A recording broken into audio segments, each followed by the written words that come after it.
વિદ્યુત સ્થિતિમાન અને વિદ્યુત સ્થિતિમાનનો તફાવત. વિદ્યુત સ્થિતિમાન.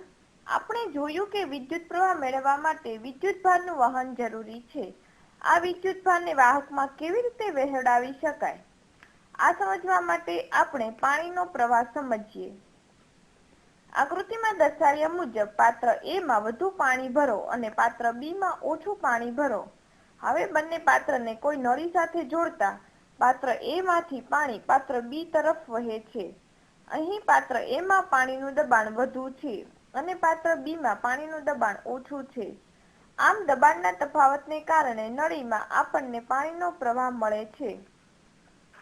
આ જ રીતે આપણે જો વિદ્યુત દબાણનો તફાવત ઉત્પન્ન કરી શકીએ તો વાહકમાં વિદ્યુત પ્રવાહ મેળવી શકાય.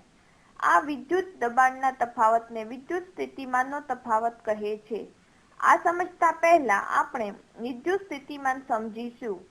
કોઈ વિદ્યુતભારને બીજા વિદ્યુતભારની નજીક લાવતા તેના પર આકર્ષી અથવા અપાકર્ષી પ્રકારનું વિદ્યુતીય બળ લાગે છે. આ બળની વિરુદ્ધ વિદ્યુતભારને સંતુલિત રાખી બીજા વિદ્યુતભારની નજીક અથવા દૂર લઈ જવા માટે આપણે કંઈક કાર્ય કરવું પડે છે. આ કાર્ય વિદ્યુતભારમાં સ્થિતિ ઊર્જા તરીકે સંગ્રહિત કરી શકાય છે. વિદ્યુતભાર પર કરેલું આપણું આ કાર્ય વિદ્યુત સ્થિતિમાન વડે દર્શાવાય છે. વિદ્યુત સ્થિતિમાનની વ્યાખ્યા નીચે મુજબ આપી શકાય છે. અનંત અંતરથી વિદ્યુત ક્ષેત્રમાંના કોઈ પણ બિંદુ સુધી એકમ ધન વિદ્યુતભારને લાવતા વિદ્યુતીય બળ વિરુદ્ધ કરવા પડતા કાર્યને તે બિંદુ પાસેનું વિદ્યુત સ્થિતિમાન કહે છે. વિદ્યુત સ્થિતિમાન ઇક્વલ્સ ટુ કરવું પડતું કાર્ય W ડિવાઇડ વિદ્યુતભાર Q.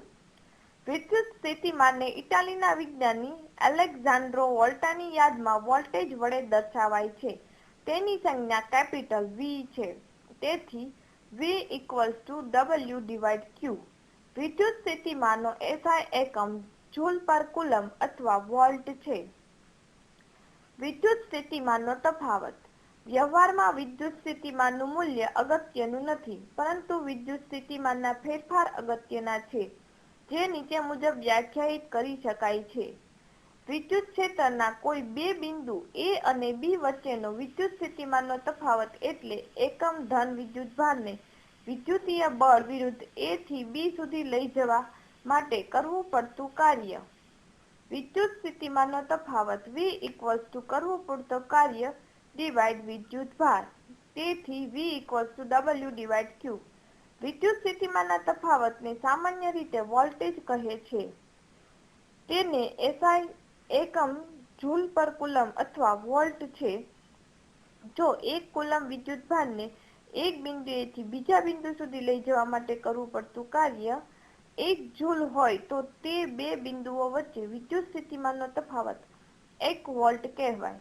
1 વોલ્ટ બરાબર 1 જૂલ પર 1 કુલમ. વિદ્યુત સ્થિતિમાનનો તફાવત વોલ્ટમીટર નામના ઉપકરણથી માપવામાં આવે છે.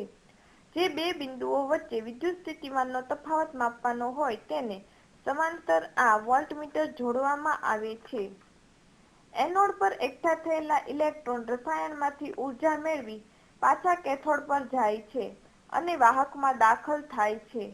આમ બેટરીનું કાર્ય ઇલેક્ટ્રોનને સતત ઉર્જા આપી તેમને ગતિમાં રાખી વાહકમાં સતત વિદ્યુત પ્રવાહ વહેવડાવવાનું છે.